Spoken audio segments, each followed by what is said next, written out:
Subscribe now and press the bell icon. Presented by Maithili Gaurav.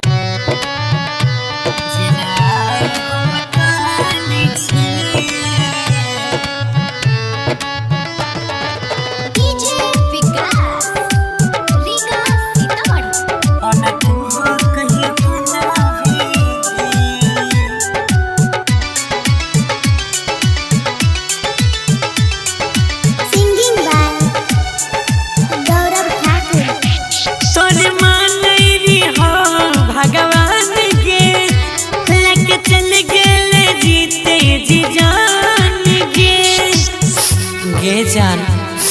बोल की मिलो तोरे मान री हो भगवान के लेके चल गेले जीते जी जान गे पर तो खुद पे ते जन भीगे जिनाई हम कान छिए ओना तू हो कहियो काना भीगे जिनाई हम कान छिए ओना तू हो कहियो काना भीगे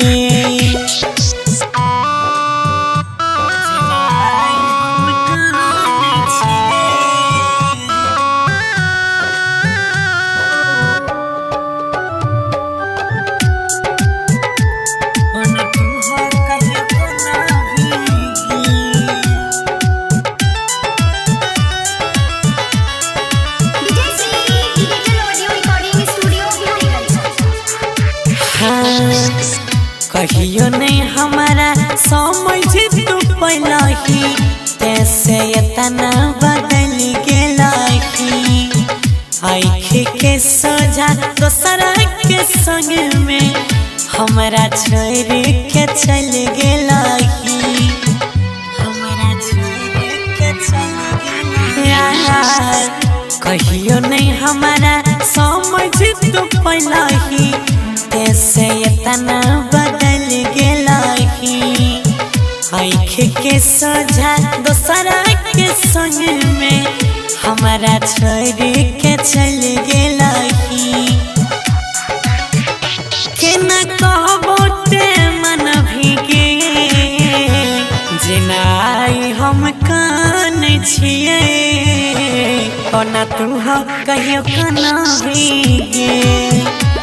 जिनाई हम कान छिए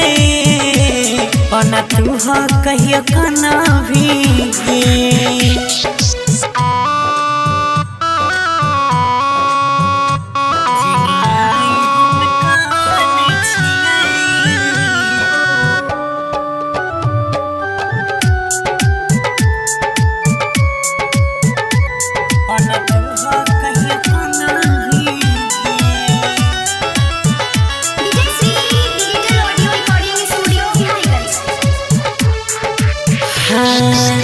जान जान कही के जिंदगी से गेलही